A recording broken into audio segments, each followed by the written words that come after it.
We almost never do this work alone, and so today I'm especially thankful for the partnership with Blackhawk Church, who initially invited Praveen to Madison, and also for the UW Faculty and Staff Fellowship, who helped us get the word out about this event in the early chaotic days of a new semester. So thank you to Blackhawk and the Faculty Staff Fellowship. I also want to note, for those of you who are, again, either familiar with us or not, our affiliation with the Consortium of Christian Studies Centers. Upper House is affiliated with that organization, which is a national group of about 30 centers, all who work to give voice and in some ways to advance the Christian intellectual tradition on campuses around the country, and that includes at Cornell University, Chesterton House, which Praveen is familiar with and knows well. We have some exciting developments, I think, in that area in the year to come, including just our events with various speakers. Encourage you to take a look at our website for that, and also maybe grab a handout. We have printed calendars that you can grab on your way out today. So considering our mission, you can hardly think of a more fitting speaker to kick off our fall semester than Praveen Sethupathy. He's an associate professor of biomedical sciences at Cornell University, where he was once an undergraduate in computer science and now directs a research lab focused on genomics and human disease. He received his Ph.D. in genomics and computational biology from the University of Pennsylvania, serving as a postdoctoral fellow in genomics under the mentorship of Dr. Francis Collins at the National Institute of Health. In 2011, he was selected by Genome Technology as one of the nation's top 25 rising professors in genomics, publishing over 80 articles in a variety of leading scientific journals and serving extensively as a peer reviewer as well.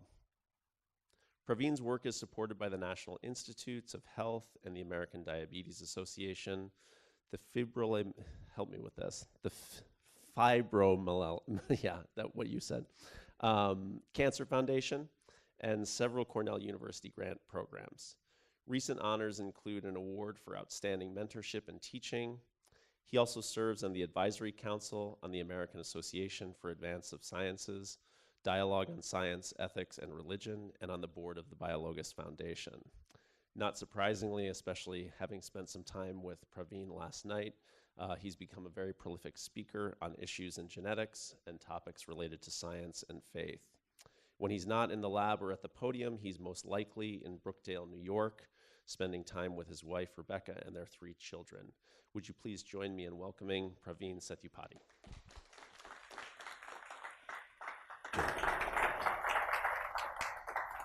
Thank you very much, Robert. Wow, I was going to ask if you could hear me, but I'm pretty sure you can.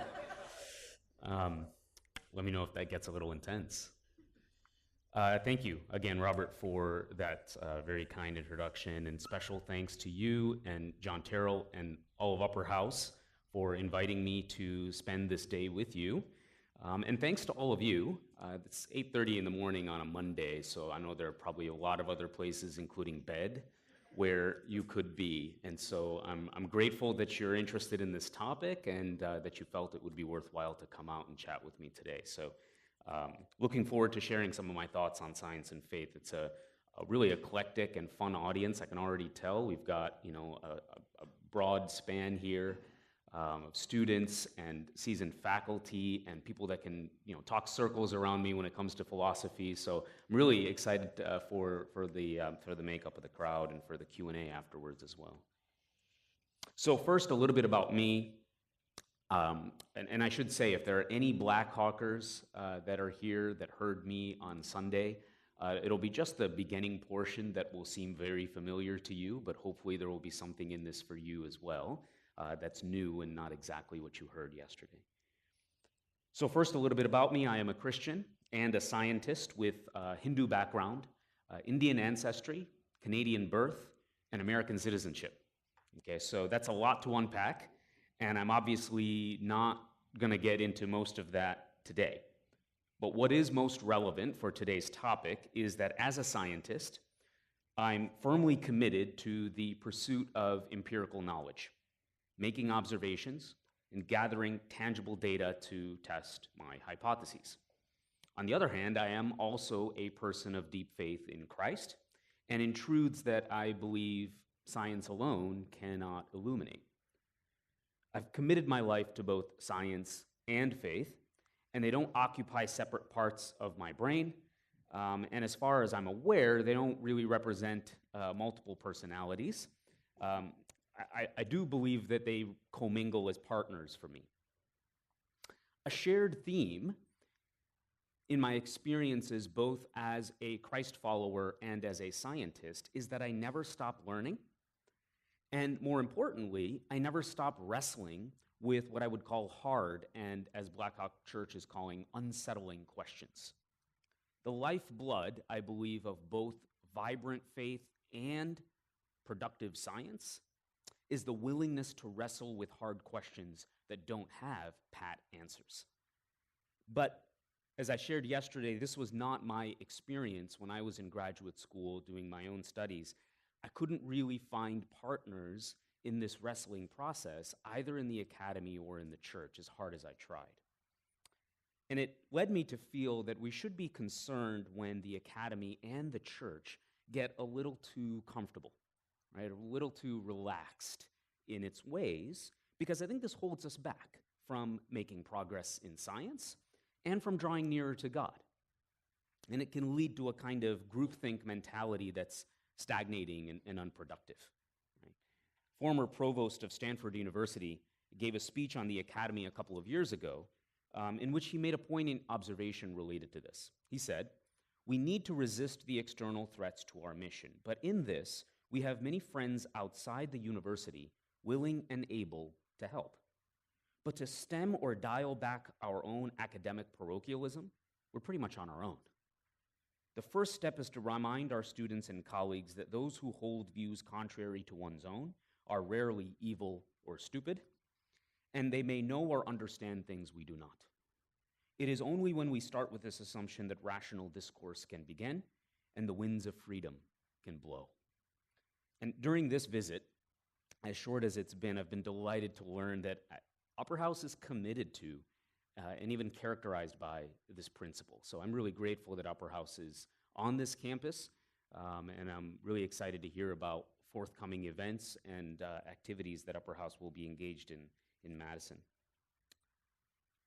So shifting gears a little bit and getting closer to the topic, it really is an exciting time to do science. Probably scientists say that in every era of doing science. But we're just scratching at the surface of what there is to know and to discover in the natural world. And we've scratched enough to know how much we don't know, right? And that is what is really inspiring right now. And it feels like we're at the edge of a new frontier in fields like genomics and neuroscience. But at the same time, we are at a cultural crossroads in terms of the role of science and scientists in shaping our worldview. Some suggest that science is the sole arbiter of truth, and that it's our only foundation for human value and purpose. Others are increasingly suspicious and wary of science because they believe that there's an agenda among scientists to marginalize faith, maybe. And I've been pitied by some colleagues who view my faith as untested or antiquated, and I've also been perceived as a threat by Christians who assume that I'm advocating science as an ultimate answer to all things. And so I'm often cornered by both sides into this question of God or science. But I believe that this question is misguided, and it reflects a distorted understanding of both science and the Christian faith. I want to be upfront here. The church as an institution has, at best, a spotty record on this topic. Consider the case of the church's reaction to Galileo's supporting evidence, right, that the sun and not the earth is at the center of our solar system. He was branded a heretic for his scientific views, in part because they were perceived to be in conflict with verses in Scripture that we today would say are clearly intended to be poetic and observational. Right? But viewed from the lens of individuals rather than the organized institution, science and faith have actually been very productive co-laborers in the pursuit of truth. Some of the greatest thinkers, intellects, and inspirations to many of us in this room were profoundly committed to the idea of harmony between science and faith.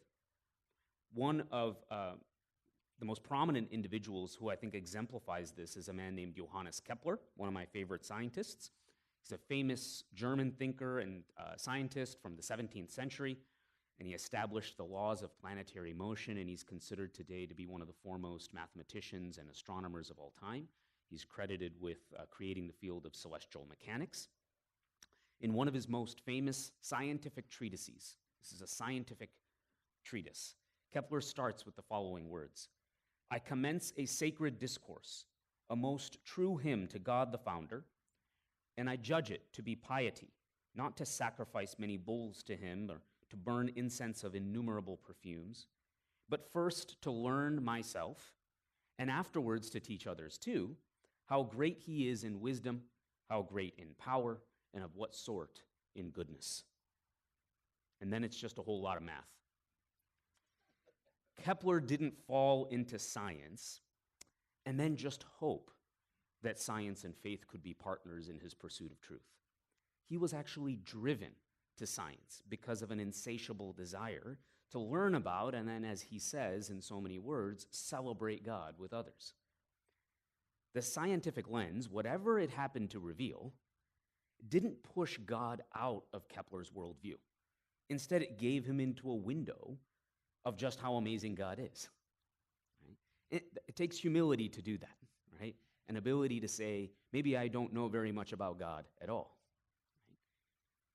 Lest we think that this is a notion solely of the Western world, a prominent example from the East is a man named Srinivasa Ramanujan, who hailed from the same state in India that my ancestors are from. Some have said that Ramanujan may be the greatest mathematician the world has ever seen.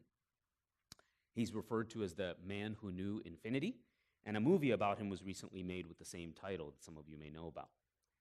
Simon McBurney, who studied Ramanujan and directed a theatrical play about him, said Ramanujan admitted mystery into his life rather than being a hardened skeptic. One thinks of mathematics as having an implacable set of steps, arriving at a logical conclusion. But what is thrilling about Ramanujan, he says, is that all sorts of conclusions he came to were based on a mingled set of intuition, argument, and instinct, for which sometimes he was not able to give a coherent account. Ramanujan once said, "An equation for me has no meaning unless it expresses a thought of God." There are many other examples of scientists around the world throughout history who are driven by a firm and sustained belief in a creator God of order and principle. Don't get me wrong, there have been great thinkers and scientists who are atheists too. And I'm not at all contending that faith is required for good scientific work. But what I am saying is that there's a richer and often ignored history of partnership between science and faith than most appreciate today, particularly the students I'm interacting with. This modern notion that deep faith in what cannot be seen is somehow in direct opposition to one's ability to do rigorous study of what can be seen is, I believe, a fallacy.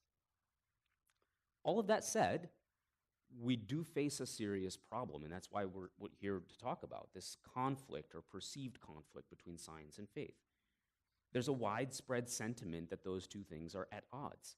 There was a poll conducted by the Pew Research Center in 2015, and it found that approximately 60% of adults in America think that science and faith are in genuine conflict. And in some pockets and communities of our country, you can imagine this percentage is much higher.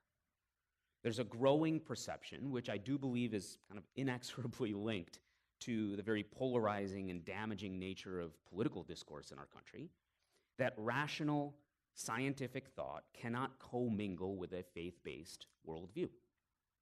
Scientists, particularly in disciplines like biology, often perceive the religious community to be openly hostile to their profession. In my experience, many scientists even think that the evangelical voting bloc is largely responsible for the lack of priority in Congress given to science funding. And again, I'm talking perception here.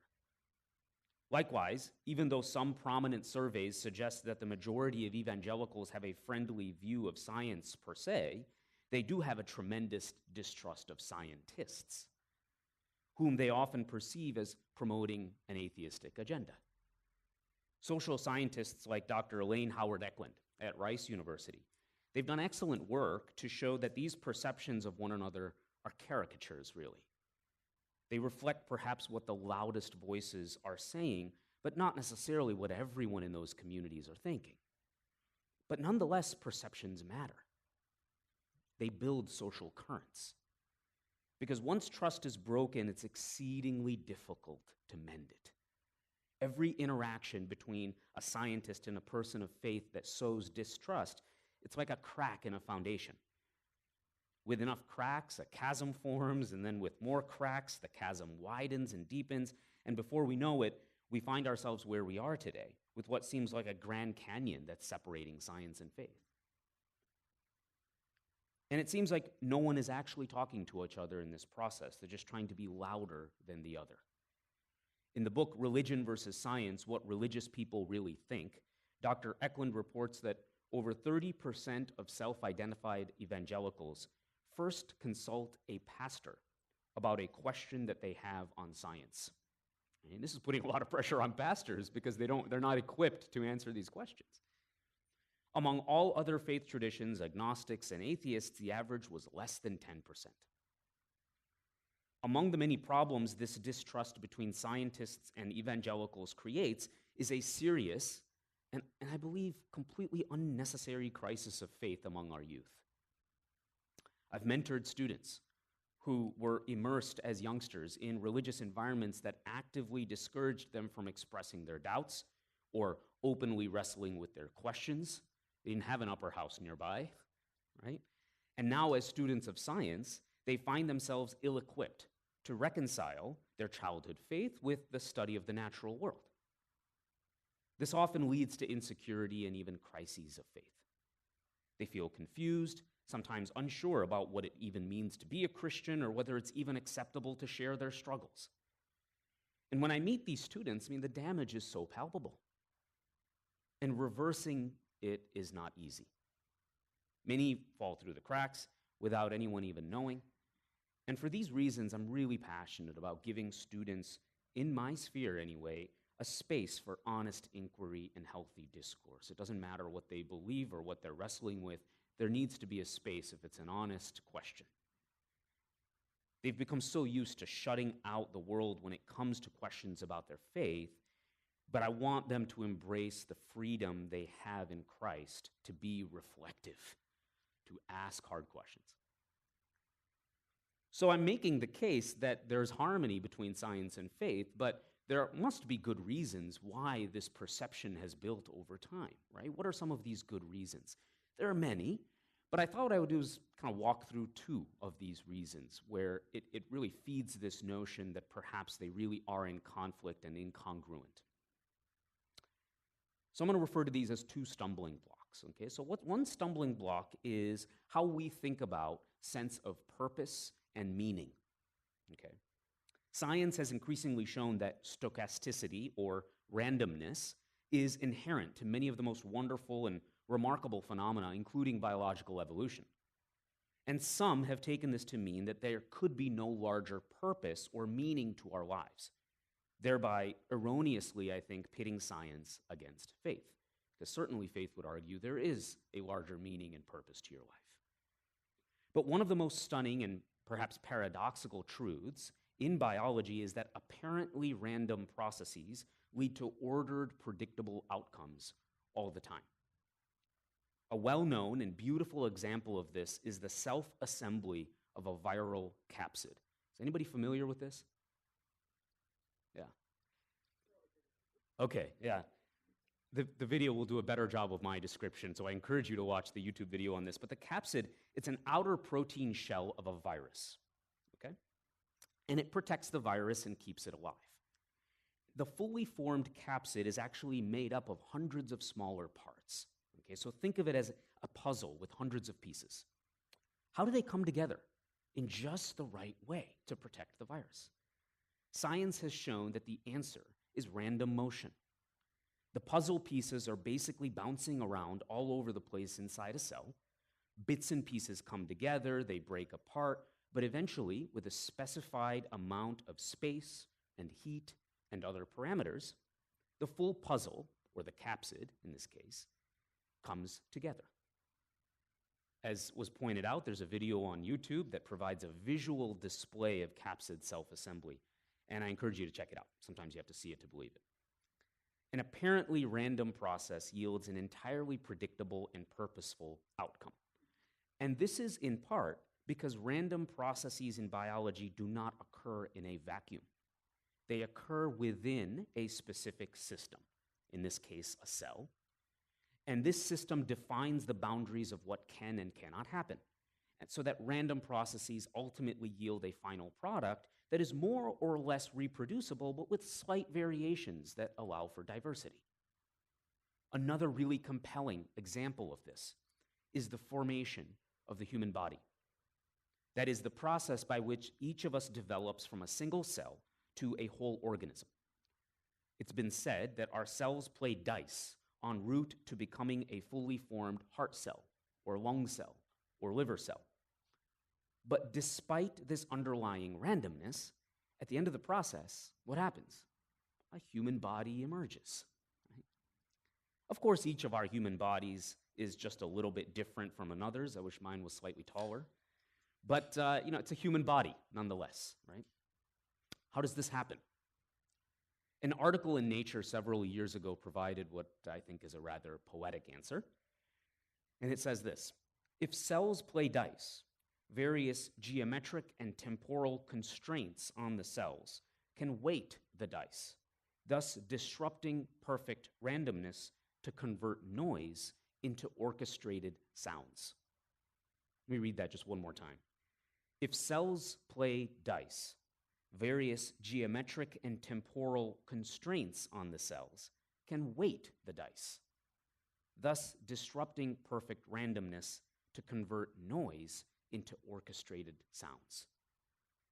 In other words, even random processes are constrained by the parameters of the system in which they operate.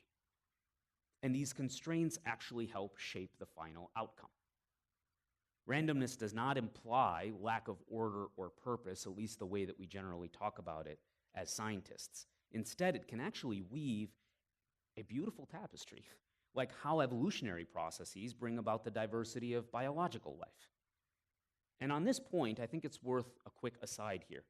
One of the earliest and most enthusiastic American supporters of Darwin's thesis was Asa Gray. He was a Harvard botanist and a devout Christian.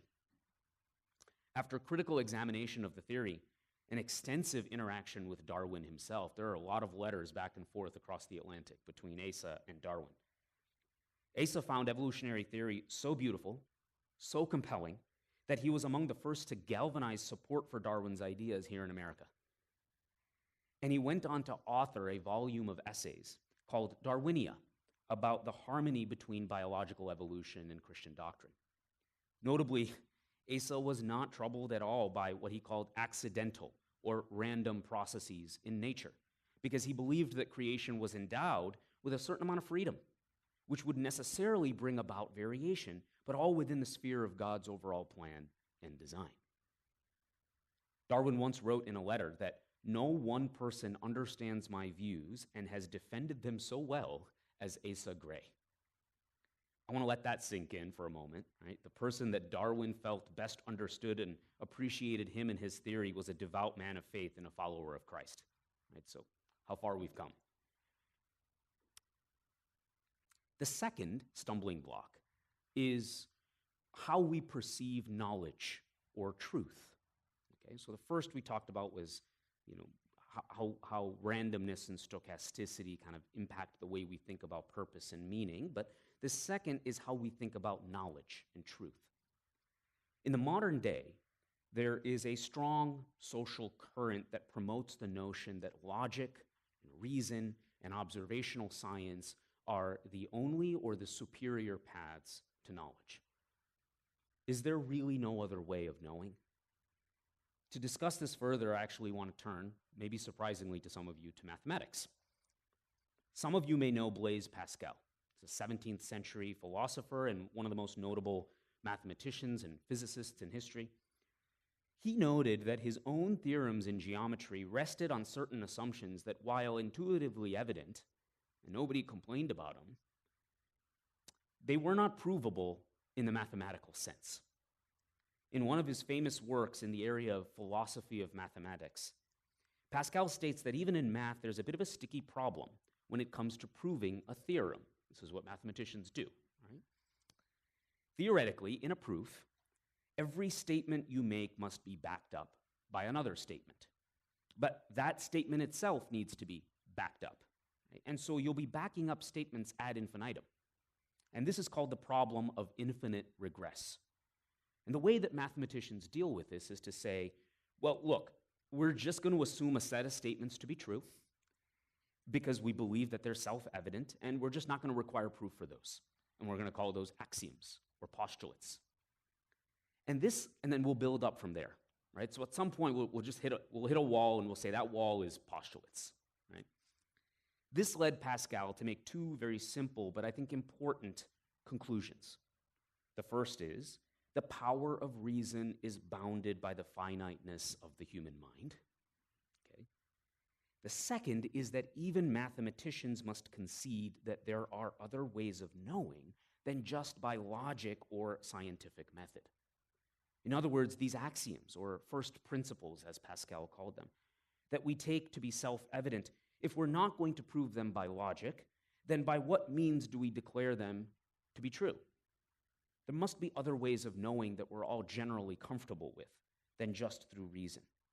And I think this is best articulated by a quote from Pascal.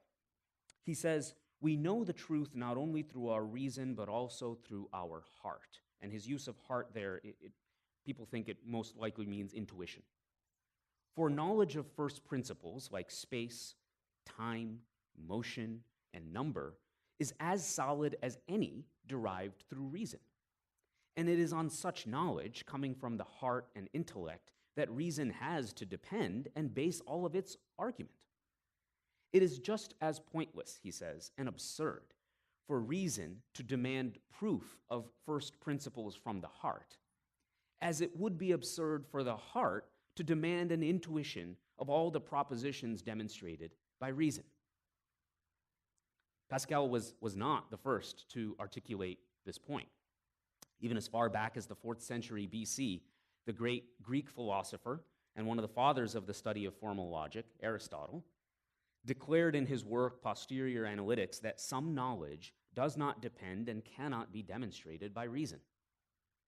Or, another non-Western example, Shen Kuo from China in the 11th century AD, who, despite being a polymath, and if you don't know him, you Wikipedia him because he's just an incredible character. He's often compared with great scientific minds such as Leibniz. He was a firm proponent of the notion that empirical knowledge could only provide a partial understanding of reality. It's really interesting, now that I'm mentioning these guys, to contrast modern impulses with ancient wisdom. In ancient Egypt, the word for truth is mat, which means that which binds all things together and maintains equilibrium in the universe, right? It's this really weighty, loaded word. In Sanskrit, the word for truth is satyam, which means that which supports or sustains our very existence.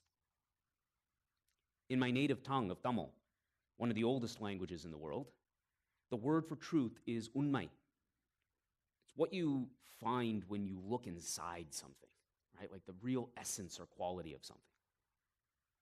In Hebrew, the word for truth is emet, and it's a word that is composed of 3 letters, one at the beginning, one roughly in the middle, and one at the very end of the Hebrew alphabet.